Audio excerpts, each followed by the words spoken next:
uma palavra que está no livro de Romanos, no capítulo 5. Essa palavra é uma palavra que o Senhor falou comigo pela primeira vez nessa palavra,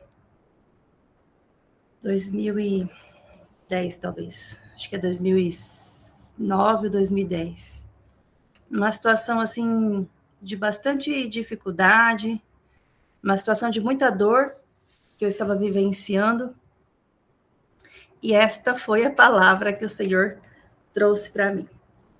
Sendo, pois, justificados pela fé, temos paz com Deus por nosso Senhor Jesus Cristo, pelo qual também temos entrada pela fé a esta esperança, a esta graça, na qual estamos firmes e nos gloriamos na esperança da glória de Deus. E não somente isto, mas também nos gloriamos nas tribulações, sabendo que a tribulação produz paciência, e a paciência, a experiência, e a experiência, a esperança. E a esperança não traz confusão, porquanto o amor de Deus está derramado em nossos corações pelo Espírito Santo que nos foi dado. Até aqui nós vamos ler. E que palavra preciosa, né? Poderosa e dura ao mesmo tempo, porque quando a gente está passando por um momento de dificuldade, a gente quer consolo, né? Só que é uma palavra que consola, porque aquilo que é duro também consola. Se nós soubermos observar aquilo que o Senhor está falando, isso também nos consola.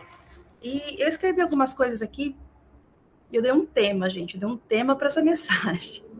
A fé que nos transforma, a esperança que nos traz glória. Aleluia. Nós somos chamadas à justificação pela fé, né? E através da fé, nós temos paz com Deus, como diz ali no primeiro versículo, que é por causa de Jesus, né? Por causa da morte de Jesus na cruz, nós somos justificados através da fé. Então, ser justificado significa ser considerado, declarado justo, né? Ser declarado justo. Não porque a gente merece, não pelos nossos méritos, mas por causa do sacrifício de Jesus. E a paz procede disso. Você vê que Paulo ele diz assim, que temos a paz com Deus por nosso Senhor Jesus Cristo. Então, por causa disso, por causa dessa justificação pela fé, por causa da morte de Cristo, nós podemos ter paz com Deus. Nós saímos do estado da inimizade por causa dos nossos pecados, e agora a gente entra, através de Cristo, para a paz, para um lugar de paz com Deus. Essa barreira que existia entre nós e o Senhor, ela é removida. O véu do templo foi rasgado, né? Temos acesso agora ao Senhor por causa da morte de Jesus, por causa da morte de Cristo. E se a gente olhar, se a gente lembrar ali de Isaías, né, 59, versículo 2, fala que a mão do Senhor não está encolhida para que não possa salvar, nem os seus ouvidos agravados para que não possa nos ouvir. Mas os nossos pecados fazem divisão entre nós e ele, para que ele não nos ouça. E com a morte de Cristo, a confissão dos nossos pecados, né? Quando Cristo ele leva sobre si na cruz todos os nossos pecados, as nossas dores, as nossas enfermidades. Quando tudo isso acontece, nós então quebramos essa barreira de inimizade com o Senhor. E agora nós, novamente, somos ligados, né? Somos reconciliados pela cruz. Somos reconciliadas pela cruz de Cristo. Né? E aí eu quero fazer uma pergunta assim, né? Para a gente refletir. Será que nós estamos vivendo realmente nessa paz? Eu olho para essa palavra e ela é uma palavra assim, que nos desafia a encarar de frente os nossos problemas, né? Como eu contei, assim, comecei contando para vocês, eu estava passando por um momento de extrema angústia. Só para contextualizar, eu estava num estado que eu não conhecia nada, não conhecia ninguém praticamente. Estava ali na casa dos meus pais. Fui para uma situação que minha mãe estava precisando. Porém, Ao chegar ali, a situação não era nada daquilo que havia sido relatado por telefone, né? E aí a gente estava ali naquele lugar. E aí, assim, por uma falação desnecessária ali que houve, da parte da minha mãe para o meu pai me expulsou da casa da minha mãe, mesmo ele não sendo casado mais com ela. Então, vocês vão entender, assim, que foi uma bagunça tão grande. Um inimigo, assim, fez um furdunço naquele lugar. E aí meu pai me expulsou da casa dela. E eu não tinha, assim, praticamente para onde ir na rua. Minha passagem ainda estava faltando 10 dias para eu poder ir embora de lá, sabe? Então foi um momento assim de muita dor, né? Foi um momento de muita angústia. Minha prima me acudiu, fui ficar na casa da minha prima esses últimos 10 dias e fui para o Senhor. E quando eu chego diante do Senhor, né? Trazendo ali toda a minha dor, né? Porque a minha mãe tinha feito aquilo comigo, porque o meu pai tinha feito aquilo comigo, né? Aqueles a quem eu amava tinham feito assim, me ferido de tal maneira, né? E aí eu vou para o Senhor e o Senhor vem, Pai, não somente isso, né? Se gloria na tribulação, aprenda, né? Você vai aprender com isso. Amém, amém. Glória a Deus. Foi uma palavra que eu entendi na hora que o Senhor estava trazendo algum ensino para mim. Eu precisava aprender algumas coisas, né? Só que nós não estamos ninguém quer sofrer. Quem que quer? Né? Quem que quer sofrer? Quem que acha que eu mereço sofrer? Ninguém, né? Ninguém. Nós não sejamos hipócritas, nós não achamos. A nossa natureza humana não quer isso. Nós não queremos isso. Né? Mas, assim, quais são os comportamentos que nós ainda temos, né? Que nos prendem e que nos fazem ser afastados do Senhor? Então, muitas vezes a gente fala que a gente tem fé, mas as nossas atitudes não refletem a fé que nós falamos, né? Porque talvez vivemos por algum motivo desobediência em algumas áreas, né? Vivemos um distanciamento daquilo que é o propósito do Senhor em alguns momentos. Só que nós não podemos resistir a essa graça, né? Olha só o que Paulo fala. Pelo qual também temos entrada pela fé, e esta graça na qual estamos firmes e nos gloriamos na esperança de Deus. Nós precisamos estar firmadas nesta graça que Deus nos traz. Nós não podemos resistir à graça do Pai. Como eu já falei, nós somos filhas reconciliadas pela cruz. Pela cruz nós somos reconciliados, que foi quebrado todo o muro de inimizade. Não só entre judeus e gentios, mas entre nós e o Senhor. O muro de inimizade que havia, né? Mas aí, como é que isso significa, né? O que é resistir à graça? O que significa resistir à graça? Então, eu trouxe alguns exemplos práticos do que é resistir à graça. Orgulho é um dos exemplos práticos, assim, de como a gente resiste à graça de Deus. Uma vertente diferente, né, do que a gente já tratou acerca do orgulho, eu vou dar um exemplo, assim, bem acerca de finanças. Diferente entre aspas, tá, gente?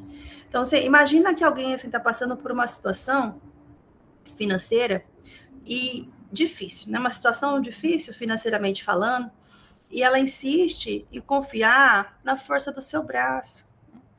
Ela trabalha pelas suas próprias habilidades, ela não confia que Deus pode fazer alguma coisa por ela, sabe? Ela não ora para tomar decisões, ela faz o que ela quer, ela decide por ela mesma se ela vai ali, se ela vai acolá, se ela vai bater naquela porta. Ela não pede, os planos que ela tem não incluem o Senhor, sabe? Então, você imagina isso, assim, né? Essa situação da pessoa tentar fazer tudo com a força do braço dela. Não, eu consigo, eu vou fazer tal coisa aqui, e eu vou ganhar dinheiro com isso aqui, e eu vou melhorar aqui, e eu vou ganhar uma renda extra ali, acolá. Pensa assim. Então, eu falo assim que é diferente, entre aspas, porque se a gente parar para analisar, a gente vai ver a autossuficiência totalmente explícita nessa situação. É uma pessoa que luta com as suas próprias forças, uma pessoa que se considera autossuficiente para resolver os seus problemas, para tomar as suas decisões, né, sem perguntar ao Senhor, sem incluir o Senhor na sua vida. Então, esse exemplo, ele vai nos mostrar que essa pessoa hipotética está resistindo à graça de Deus, quando ela podia estar abrindo assim seu coração e confiando que o Senhor poderia fazer para ela, trazer sustento, trazer suprimentos, né? Trazer essa paz que vem do Senhor sobre a mente dela, um descanso no Senhor. Né? O Senhor poderia trazer orientação para ela. Olha, filha, faz isso. Olha, filha, vai por esse caminho aqui. Então, Deus poderia fazer diversas coisas, mas essa pessoa hipotética aqui, ela está resistindo à graça quando ela anda na autossuficiência. Nós não somos autossuficientes, não podemos ser autossuficientes, nós somos dependentes do Senhor. Do Senhor. Do Senhor. Se Deus quiser usar pessoas para nos abençoar, Ele vai usar pessoas. Mas a nossa dependência não está nas pessoas, ela está no Senhor, ela precisa estar no Senhor. O Senhor, Ele quer nos sustentar. O Senhor, Ele quer fazer sobre nós, assim, trazer graça abundante. Ele está disponível para todos aqueles que buscam, para todos aqueles que precisam dessa graça abundante. Ele nunca se nega a derramar sobre nós essa graça. Até trazendo assim bem rapidamente, assim, que parece fora de contexto, mas quando a gente pensa lá no livro de Tiago, né, que ele vai falar assim, olha, tende por grande alegria passar por tribulações, tá? E não tá fora do contexto, né? Mas tende por alegria passar por grandes tribulações, por aflições, porque a tribulação, ele vai falar mais ou menos a mesma coisa que Paulo fala, né? Que produz paciência. E se alguém tem falta de sabedoria, peça ao Senhor, porque Ele dá deliberadamente. Ele não joga, não nos lança no rosto, né? Então, você vê que o Senhor, Ele está aí para nos ajudar a tomar as melhores decisões com a sabedoria que vem do alto. Está aí para nos ajudar a ter uma vida abundante, uma vida plena nele, sem lançar em nós, na face, olha, eu fiz isso por você, não vai ser ingrata, hein? Né? Então, o Senhor, Ele não está pensando assim, Ele não faz assim, Ele não nos lança no rosto, ó, dei sabedoria para aquela fulana lá, e ela não está agindo como eu gostaria que ela agisse. Ele não é assim, Ele não é. Então, essa é uma das maneiras de se resistir à graça. Uma outra maneira de se resistir à graça de Deus, né? Eu trouxe esses exemplos práticos. O medo. O medo é uma outra maneira de se resistir à graça de Deus, quando a gente permanece paralisada por Ele. Não que sentir medo é resistir à graça, mas quando você se paralisa, fica totalmente paralisada, não age, não faz o que precisa ser feito, não avança naquilo que o Senhor está te chamado para você avançar. Então, ali, você está resistindo à graça de Deus. Vou dar um outro exemplo. Então, você pensa assim, pensa numa pessoa que ela sabe, ela sente que ela tem um chamado de Deus para servir em alguma área, né, em determinada área.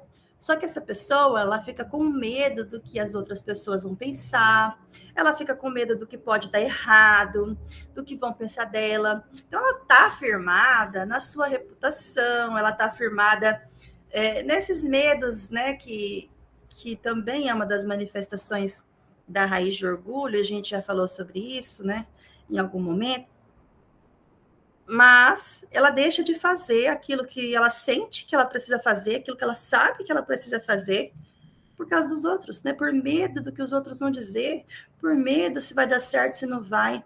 Ela está caminhando, de certa forma, na desobediência, né? Na falta de obediência. E talvez, irmã, seu chamado seja como o de Dorcas, né? Eu até coloquei aqui um exemplo, que o chamado de Dorcas, ela fazia vestimentas para as viúvas. Ela não estava ali pregando a palavra, ela não estava em cima de um altar, né? De um púlpito de uma igreja, cantando louvor, ministrando a palavra, não tá, mas ela fazia roupas para as mulheres que estavam necessitando de roupas.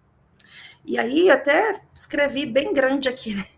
Que servir é fazer o que o outro precisa, não necessariamente o que o outro quer, mas fazer o que o outro está precisando, e a gente vai fazer isso como? De forma excelente, como se nós estivéssemos fazendo para o Senhor.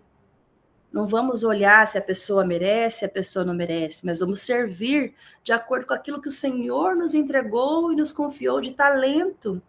Então, não deixe que o medo te paralise, não deixe o medo te paralisar a ponto de você não ter coragem de abrir a sua boca, às vezes no seu trabalho, para falar de Jesus. para alguém que está precisando, ou de você levar um lanche para uma colega de trabalho, sabe? Talvez ela vai se sentir, vai receber o amor do Senhor ali, com um ato que você faz por ela. Ou você chegar e perguntar, olhando no olho, como foi o seu dia, como é que passou de ontem para hoje. Quero te desejar um verdadeiro bom dia na presença do Senhor, sabe? Entregar uma oração. Então não deixe que o medo te paralise, pensando naquilo que as pessoas vão dizer ao seu respeito. O medo, ele nos impede de experimentar a graça. O medo nos impede de experimentar a plenitude da graça de Deus. A plenitude que Deus quer derramar sobre a nossa vida através da obediência. Aí, uma outra maneira de resistir à graça é a tão falada falta de perdão. Tão falada, né? A gente sempre fala sobre falta de perdão. Mas é importante demais a gente se atentar para essa questão da falta de perdão. Quando nós nos recusamos a perdoar, nós estamos resistindo à graça de Deus. A graça que primeiro foi derramada na nossa vida e que pode se estender para a vida do outro, porque nós somos chamados a perdoar 70 vezes 7. Quando? No ano? Não, no dia. No dia. Eu sei que não é fácil. Não é, né? Ninguém falou que seria fácil. Mas é através da graça de Deus que nós somos capacitados para perdoar e nos libertar de toda amargura. Eu acredito que vocês devam se lembrar do devocional que eu trouxe ali de 2 Pedro, né? Capítulo 1. Então, ali, Pedro, ele fala assim, que o divino poder do Senhor, né? O divino poder de Deus nos deu tudo o que diz respeito à vida e à piedade. Ele deu tudo o que nós precisamos. Ele nos capacitou. O divino poder de Deus, o Espírito de Deus, gente. O divino poder de Deus nos capacitou, nos deu tudo o que nós precisamos para a vida e para a piedade. Daí eu trouxe para vocês o entendimento sobre piedade como uma devoção divina, que também é um significado de piedade. Mas, se a gente for olhar no dicionário, piedade também tem a ver, né? Significa compaixão e misericórdia. E a misericórdia é um perdão que é concedido por bondade. Não é porque a pessoa merece, mas é porque eu estou caminhando pelo Espírito de Deus em bondade, exercitando o fruto de Deus, o fruto do Espírito, na bondade, né, na misericórdia. Então, repita comigo, não é porque a pessoa merece, é por você que você está fazendo isso, você está perdoando, porque você caminha com o Espírito Santo sobre a sua vida, porque você recebeu o Espírito de Deus sobre você, e através disso, você vai exercitar o fruto do Espírito sobre você. Você vai exercitar o fruto da bondade, da benignidade. Ainda que o outro não faça, não cumpra, não importa, não é sobre o outro, é sobre você. É sobre você. Você. Quem recebeu o Espírito de Deus foi você. Ah, mas o outro também é cristão. Mas quem recebeu o Espírito de Deus foi você. Se o outro é cristão, mas não está caminhando nisso, você tá. Você caminha, você persevera para caminhar, né? Em bondade, em benignidade, em amor. Então, sabe, quando a gente decide cortar laços, sem perdoar, sem tentar uma reconciliação, a gente está resistindo à graça de Deus. A gente está resistindo à graça de Deus. Então, não resista, porque na graça de Deus, o Senhor vai trabalhar no nosso coração. Quando a gente opta em perdoar, quando a gente decide, tem essa decisão de perdoar, o Senhor vai trabalhar no nosso coração e Ele vai curar as feridas profundas, as marcas profundas que as pessoas deixam em nós. O Senhor, Ele quer curar, Ele quer tratar. Então, não resista à graça de Deus com a falta de perdão. Amém? A próxima atitude, né, que representa, assim, uma resistência à graça de Deus, e aí todas as outras vão culminar nessa, né, é a desobediência. né? Todos os itens anteriores, a gente já vê a pitadinha da desobediência ali, né? Seja por não confiar plenamente, seja por causa do medo do que as outras pessoas vão dizer, seja por falta de perdão. Só que existe também uma desobediência deliberada, a pessoa faz por escolha própria. Ela decide agora que ela não vai obedecer mais nada, ela sabe que ela tem que andar, por exemplo, em santidade, viver uma vida de santidade, mas ela decide viver um comportamento totalmente pecaminoso, ela escolheu viver uma vida pecaminosa, ela escolheu não dar ouvidos àquilo que a palavra diz de forma deliberada. Então, nós precisamos ter esse cuidado de obedecer aos mandamentos do Senhor, obedecer aos mandamentos do Senhor. Eu quero só, lembrei de um versículo aqui, sobre a questão da falta de perdão. Tem um versículo que fala assim, sobre tudo que se deve guardar, né? Guarda o seu coração. Guarda o seu coração, porque dele procede, né, a vida. Então, guarde o seu coração quando você for traído por alguém, quando alguém te machucar, te maltratar, guarde seu coração. Não guarde rancor, guarde o coração, para não se sentir com rancor daquela pessoa, porque o Senhor, Ele quer tratar as feridas da alma, Ele quer tratar as feridas do coração. E o rancor impede a gente de receber essa graça abundante, a abundante do Senhor. Então, resistir à graça é uma rejeição às mãos estendidas do Senhor. O Senhor está com mãos estendidas. Mas quando a gente rejeita a graça de Deus, nós estamos rejeitando essas mãos. Não quero, Senhor. Não quero. Eu não consigo, eu tô assim, olha, mas lembra lá, Pedro fala, ele capacitou você para tudo, ele te deu tudo que você precisa para a vida, ele te deu tudo que você precisa para andar em caridade, em amor, em piedade com os irmãos, ele te deu tudo. Tudo que você precisa. Então, entregue-se verdadeiramente à graça de Deus, receba por completo essa graça de Deus, porque o Senhor está sempre pronto para nos guiar, para nos sustentar, para nos renovar. Através de Jesus, nós temos acesso à graça, né? Nós estamos firmes e podemos nos gloriar. Olha só o que diz aqui, ó. E nos gloriamos na esperança da glória de Deus. Gente, olha que coisa linda, a gente pode se gloriar nisso, não é uma esperança qualquer, não é uma promessa qualquer, não é uma promessa vaga, uma promessa baseada na incerteza, não. É expectativa segura de que nós vamos ver a plenitude de Deus em nossas vidas. E nós vamos finalmente estar com Ele em glória. Olha, nós gloriamos. Podemos nos gloriar na esperança da glória de Deus. Olha que promessa maravilhosa, coisa linda.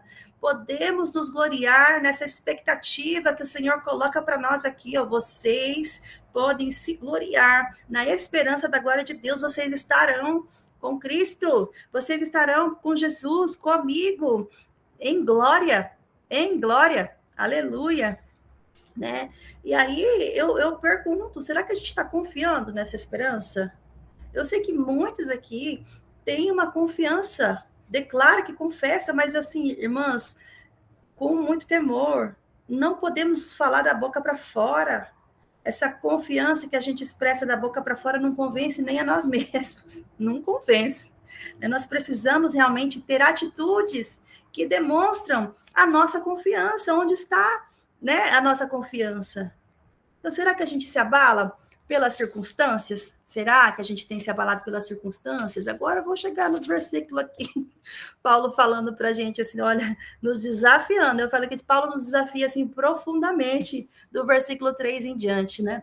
E não somente isso, mas também nos gloriamos nas tribulações. Sabendo que a tribulação produz paciência. Meu Deus, como que ele sai de uma promessa tão linda, agradável, e vem para um negócio assim que não agrada quase nada. Ele vem com uma coisa tão linda. Olha, se glorie na glória de Deus, na esperança que vai gerar para vocês uma glória. De repente ele vem, mas se gloria também na tribulação. Pera que vocês não vão só passar coisa boa, tem um negocinho ruim aí para viver. Parece um paradoxo, né?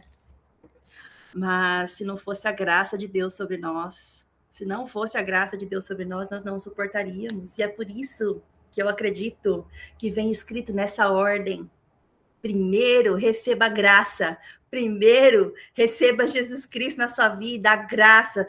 Tem essa promessa sobre você. E agora se gloria também na tribulação. Agora que você já sabe, né, que você tem a graça, que você pode se gloriar nessa promessa, que não é uma expectativa vazia, que não é uma promessa da boca para fora, mas que é uma promessa real de que nós estaremos com ele. Agora saiba que você também precisa se gloriar nas tribulações, porque a tribulação produz paciência.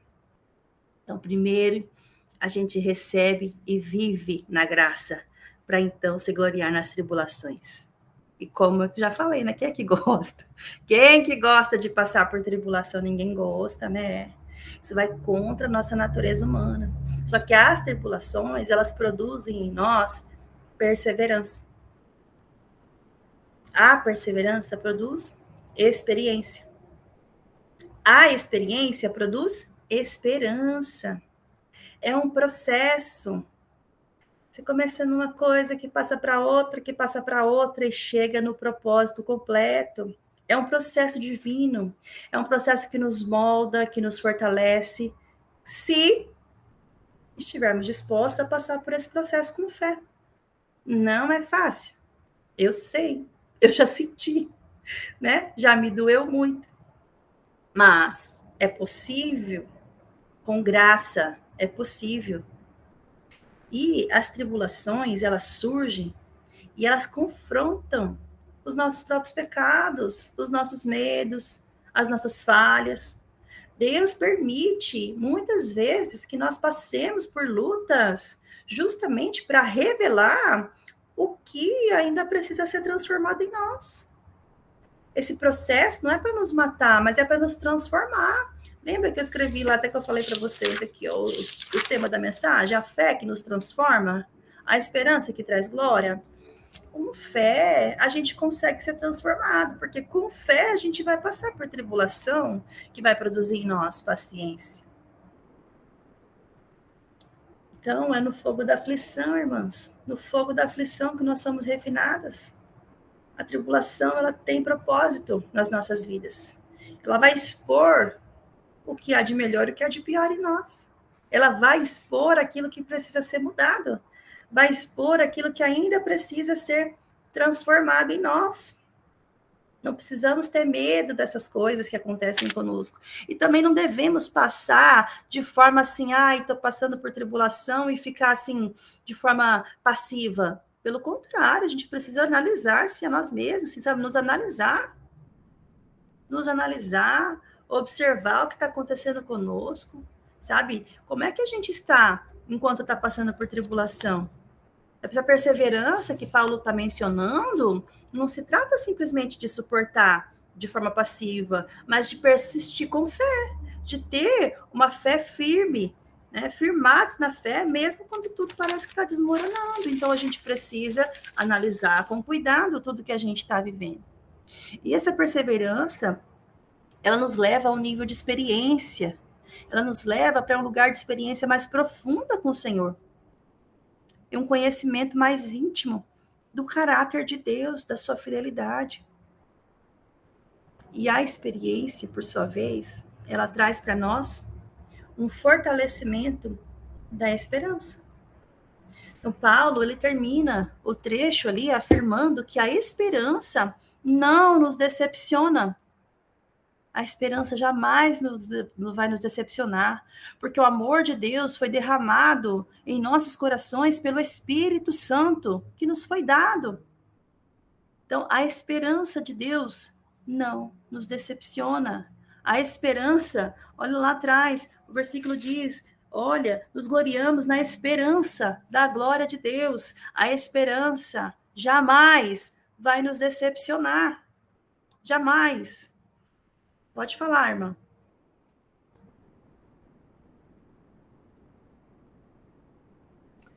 Eu passei por muitas tribulações na minha vida, desde criança, sempre passando por tribulação e tribulação feia. Mas, assim, no meu íntimo, eu nunca perdi a esperança de que um dia ia melhorar. Que sempre eu criei, sabe, assim, de alguma forma que as coisas iam melhorar através de Deus. Sempre tinha aquela pontinha de esperança dentro do meu ser. E eu passei por muitas tribulações, mas não foi fácil. Passei, qualquer hora dessa eu dou meu testemunho, vai ficar muito comprido se eu falar minha história aqui, né? Mas a esperança é tudo. Sem a esperança, a gente não consegue ter fé, não consegue seguir a vida, né? Como ela tem que ser seguida com Jesus. E a gente tem que manter essa esperança acesa sempre. Exatamente, né? A gente precisa crer, a gente precisa ter esperança, crer que o Senhor, Ele está nos fazendo passar por esse processo de modo a cumprimento de um propósito. Eu sempre falo de um versículo, né, de Romanos 8, 28. Esse versículo foi chave na minha vida. Porque a partir do momento em que eu aprendi realmente o significado desse versículo para mim, muita coisa mudou. E todas as coisas cooperam para o bem daqueles que amam a Deus e que foram chamados segundo o seu propósito. Ora, todas as coisas são todas as coisas. Tudo que eu considero bom e tudo que eu considero ruim aos meus olhos. Eu posso achar que é ruim aos meus olhos, mas tudo tem propósito. A tribulação produz paciência. A paciência produz perseverança. A perseverança nos leva a um nível de experiência. E a experiência traz para nós esperança. E a esperança não nos decepciona. A esperança é o processo de Deus. É o processo, é o processo. Então, a partir do momento em que eu comecei a entender que tudo estava cooperando, até mesmo aquilo que era doloroso para mim, estava cooperando para o meu bem, ali o Senhor foi me ministrando e eu entendi que tudo é tudo. Então, às vezes eu chego num momento assim, passo por uma situação difícil, eu já vou logo, ixi, o que o Senhor está querendo ensinar, né? Vamos aprender logo que acaba rápido. Quanto mais rápido a gente aprender, mais rápido acaba, né? Amém. Glória a Deus, né? E aí, assim, sabe, irmãs, eu me pergunto assim, né? Como que nós temos reagido às tribulações? Como que você, né, tem reagido às tribulações que te surgem? Elas têm te afastado ou elas têm te aproximado do Senhor? Eu espero profundamente que as tribulações que cada uma de nós enfrenta no dia a dia nos aproxime mais e mais do Senhor. Né? A gente precisa permitir que o Espírito Santo derrame o amor de Deus em nós. Derrame esse amor de Deus que fala aqui, né? Que a esperança não traz confusão, porque o amor de Deus está derramado em nosso coração pelo Espírito Santo que nos foi dado. O amor de Deus é derramado em nós pelo Espírito Santo.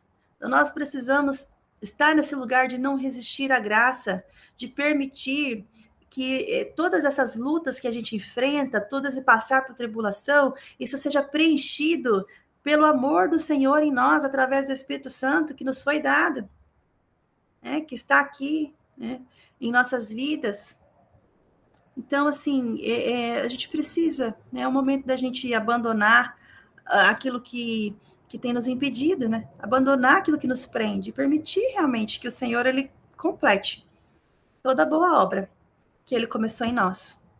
É que nós tenhamos, a partir de agora, né, se vocês ainda não tinham, mas que a partir de agora vocês tenham uma nova perspectiva acerca de tribulação. É ruim, é ruim. É ruim, mas é bom, entenderam, né? Não é ruim, porque a gente sofre, né? Mas é importante, porque a gente cresce. É ruim, porque a gente sofre, mas é importante, porque a gente cresce em Deus. A gente caminha rumo ao cumprimento do propósito. Sabe aquela massa de bolo, assim, que você bate a clara em neve, assim, a clara fica enorme? Eu já vi fazendo, eu nunca fiz clara em neve. Já vi fazendo.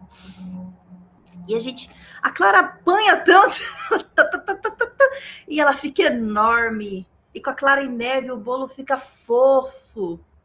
Gente, é assim. Tem função, tem sentido. tem propósito, que a gente possa aprender com aquilo que a gente está vivenciando, com as tribulações, entendendo que há propósito. Não fica passiva diante de um problema que você está enfrentando. Já corre para o Senhor, Senhor, me ajuda aqui, porque eu quero melhorar, eu quero sair desse problema aprovada. Eu quero sair desse problema aprovada, não quero sofrer mais uma vez por causa disso, né? Eu quero, se for para sofrer, que seja por outra coisa, mas não pelo mesmo problema, né? Então, eu quero ser aprovada. Então, me ajuda a enxergar, né? Me ajuda a enxergar. Em nome de Jesus, deixa eu ler aqui que você colocou, irmão, peraí.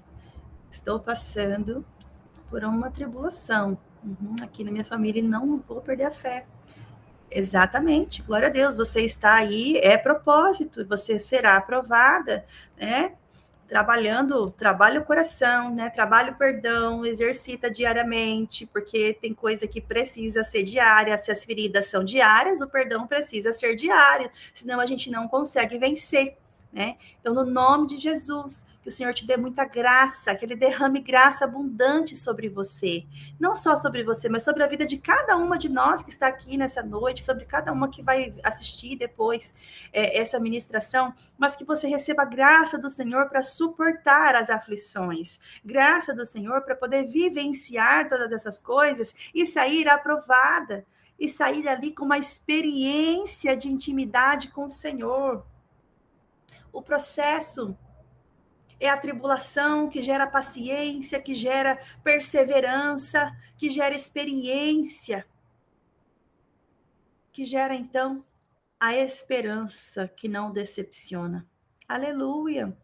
Então, que nós possamos ser mulheres cheias da graça de Deus para suportar os dias difíceis e para sermos transformadas por essa fé. Já fomos justificadas pela fé, como disse lá no início, né, do capítulo, vocês foram justificados pela fé, e agora a gente está sendo transformado por essa fé. Essa fé que nos justificou, ela nos leva para um caminho de transformação. Então, nós vamos poder receber glória de Deus, ser glorificados, a esperança que nos traz glória. Então, minhas irmãs, era isso, né, que eu queria compartilhar com vocês. Tinha mais coisas, até aí iria falar sobre o restante aqui do capítulo ali, até o versículo 12, tinha até escrito algumas coisas, mas eu vou me ater por aqui, vou parar aqui mesmo, né? E eu creio que Deus pode ter ministrado cada coração aqui. Eu quero só orar para finalizar esse momento e a gente começa a conversar aqui, tá bom? Pai, no nome de Jesus, Senhor, eu quero te agradecer, a Deus, por esta palavra, eu quero te agradecer, a Deus, por este tempo precioso que o Senhor nos concedeu, que o Senhor nos deu, a Deus, para que nós pudéssemos receber do Senhor, a Deus, esta porção, esta medida, Pai. Que o Senhor continue a ministrar, Senhor, a cada uma de nós, nas nossas necessidades pontuais, nas nossas situações pontuais, ó Deus, porque uma mesma palavra pode ministrar de várias maneiras a vários corações. Que assim o Senhor possa trabalhar e operar, Senhor, na liberdade do teu Espírito, Senhor, agindo segundo a necessidade e a justa medida de cada um. Que o Senhor fique conosco, nos abençoe, em nome de Jesus. Amém.